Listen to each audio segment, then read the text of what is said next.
This is World Insight. It's been almost a week since the city of Beijing started allowing guide dogs onto the subway. The new rules are a huge help to the visually impaired, but they continue to call for the dogs to be allowed even greater access to the city's public transportation system. Our reporter Tang Bo has more. Zilong is a 4-year-old Labrador who has been working as a guide dog for 2 years. He and his owner Wu Wenhao used to be turned away when they tried to use the subway. Now that's all changed. My living space is now more widely expanded. In the past, I had to negotiate with the subway operators to let us take the trains, and it took a lot of time. But now I can travel a lot easier in the city with the subway, and I can enjoy the same ride as able-bodied people. The change is the result of a subway management regulation approved by the capital last year, which took effect on May the 1st. Now, guide dogs can use the system with the help of subway operators. Guide dog owners should inform us in advance before they come to take the subway so that we can arrange subway staff to guide them to the entrance and help them get on the trains. We will also arrange our staff at the destination to help them exit the station. Before entering the subway, we need to check the disability certificate and the guide dog's working permit. Guide dogs are a rare sight in China. There are only about a dozen in Beijing and about 70 in the whole country, which is home to more than 16 million visually impaired people. There have long been calls for subway accessibility for guide dogs. What used to hold back the municipal government is the possible harm to passengers by guide dogs in a densely packed area. Wu says the worry is unnecessary. Zilong and all other guide dogs are well trained before they are sent to help us. They've learned how to take trains, subways, planes, and taxis. Zilong will lie under my seat. If there's no place for me to sit, he will just sit beside me to make room for other passengers. But there are places the subway cannot reach, and Beijing lacks regulations on guide dogs on buses, and taxi drivers usually refuse to take them. Still, subway access is a good first step. Allowing guide dogs on subway trains helps expand the living space of the visually impaired. But as the new rules have just come into effect, the challenge is to prevent harm to both dogs and passengers in such a commuting area, especially during rush hour, to optimize the goodwill behind the change. Tang Bo, CCTV, Beijing. Guide dogs for visually impaired are now allowed onto the Beijing subway. To talk about that and its significance, we're joined here in the Beijing studio by Mr. Gregory Inlensang, who is our current affairs commentator, and also in New York we have Mr. Wells Jones, who is the chief executive of the Guide Dog Foundation. Welcome to both of you, gentlemen. First of all, Mr. Tang, I want to ask you from a Chinese perspective, how significant is this new measure? Guide dogs be allowed onto the subway. How far are we really from the so-called ideal situation? First of all, I think this is a very important practice to allow guide dogs to serve its purposes of helping visually handicapped or disabled person. Nevertheless, it's something very new to happen in China, so people are surprised. But however, as you know, last 2008, in the Paralympics, there were two guide dogs showed up in the stadium. Has made a good story. I think it's time to improve the situation, make the guide dogs service function, and people accept this service as needed for the visually disabled people. Right. Mr. Jones, welcome to our program. First of all, I want to comment on the wonderful tie you are having, the bones for the dogs. Obviously, it demonstrates you're someone who cares about the dogs a lot. When you heard the news about the Chinese now allow the guide dogs onto the subway station, onto the subway rather, does it make sense to you? How far do you think is this country compared to the others to help and support the visually impaired? Absolutely. Certainly here in the United States, guide dogs are welcomed on all forms of transportation, airplanes, trains, buses, and so forth. And that's true around the world as well, including in Asia, places like Tokyo, Seoul, Hong Kong. I'm sorry, I don't know about Hong Kong, but certainly Seoul and Tokyo. Interesting. You talk about some of the Asian cities and countries. Yes, indeed, many Chinese people first learned about guide dogs after watching the well-known Japanese film Quill.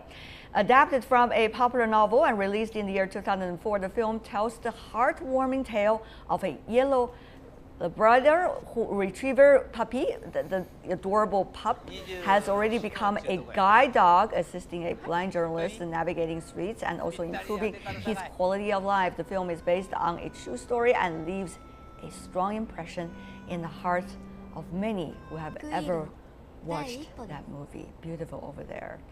But the question is, Mr. Jones, I want to ask you this.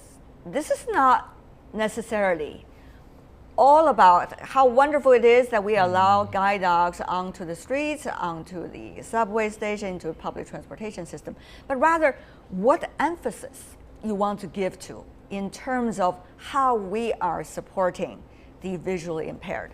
Let me give you an example, Mr. Jones.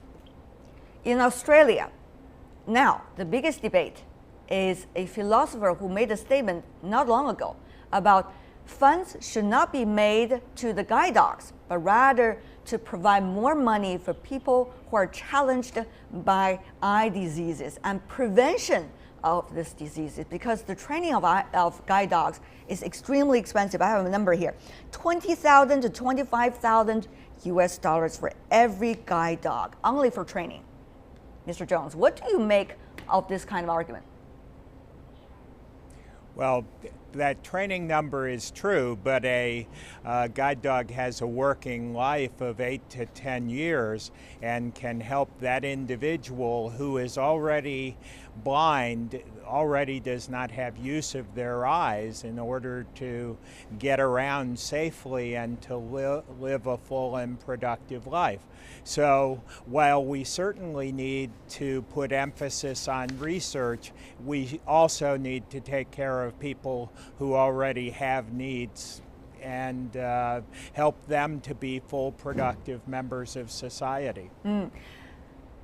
We do not know yet, Mr. Chang, how much percentage of Chinese visually impaired actually are being provided with guide dogs, but we know from our reports, very, very small number of guide dogs are available here in this country for the 14 million people visually impaired.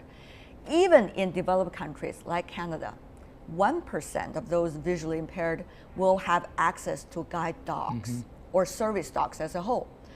So once again, I want to ask the same question to you. Where should we put the emphasis? I would not say it's a question of either or. I think guide dogs are providing a very valuable service to those people who needed it to restore their self-independence, the sense of dignity, and so on. However, I do believe prevention is important.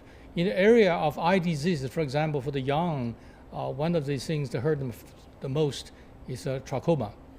For example, for the older people would be cataracts. So these two diseases can be prevented by treatment.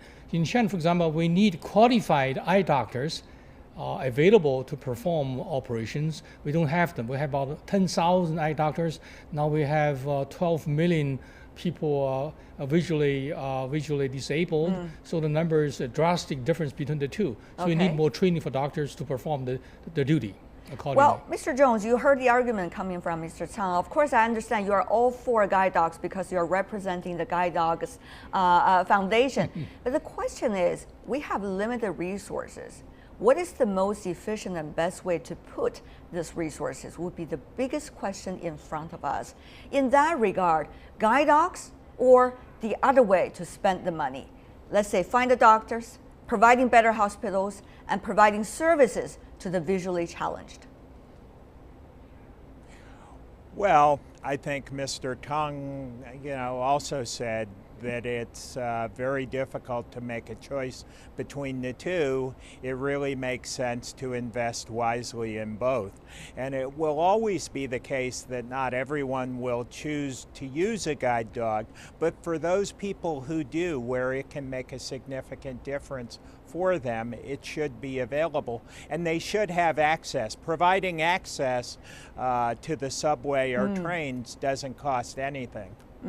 At this moment, Mr. Chang, given what we just had in the backgrounder report, those who have guide dogs need to apply, first of all, to the subway station. I need to provide them with the Czech license and also the certificate of the dogs.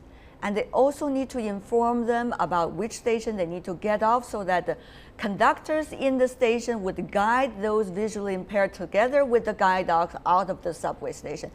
To me, it already sounds extremely complicated.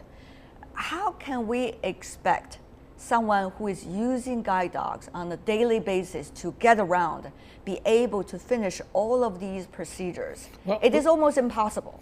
When you start a service like that, which is important and also is crucial to the person using the service, you need publicity, you need education, you need persuasion. So therefore, those guys are using the guide dogs to have the certificate ready to go, and also to show the subways, stations, service people. So this is what we need to be done. So that requires a long-term education, long-term publicity. It cannot achieved overnight, but essential to get it done, I believe. Essential to get it done. How long does it take your country, for example, Mr. Jones, to get it done, at least to the current extent? Well, there's a long established history here going back 75 or 80 years for guide dogs in this country, so they've had public access for a long, long time. And I would tell you that here there's no need for any of those special preparations. A person with a guide dog can just go down into the subway station and board the train. And the dogs are trained to work safely in the subway station to help the person walk down the middle of the platform so they're safely away from the edge, and to help them find the door and a seat on the train. Well, those sounds wonderful, but I do have news stories. Recently, I just checked with some developed economies, including the United States. Complaints are being filed against Uber, for example, for having discrimination against guide dogs to be on the taxis. So it is not perfect, as we have also seen, even in your country, after decades of efforts. The question really is, what is the ultimate attitude that we should have for those who are physically challenged or impaired? Before, Mr. Jones, people always say, well, I support, I provide my help, and that will be making the physically impaired very happy. However, we all know that is very limited. We have to make sure they can survive and live in a very comfortable environment in which they live on themselves with the efforts of support coming from others. How can we make that switch? This is a very long process we're talking about. Mr. Jones. Well, I think that we find that those people contribute a great amount to our society. We have artists and authors and people who do computer programming and all sorts of things despite their disabilities. And we're better for having them as active participants in the society. Right. Sympathy or respect, those are two very different issues. How can we switch from sympathy for the visually impaired and physically challenged to the latter, which is respect and also help with respect for them? I would say sympathy is just the base to start. It's more important to understand the situation those people are in. They need help, they need support, they need training, they need education, they need rehabilitation, they need job opportunities. So in China, for example, we have to have this legislation in place first. Second, government funding. Thirdly, participation by NGOs.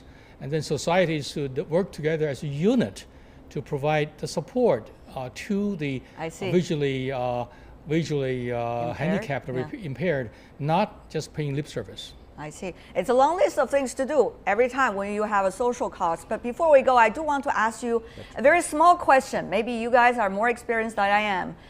When the guide dogs, as cute as they are, as hardworking as they are, as enjoying great reputation as they are onto the subway, I really want to get ever closer to them.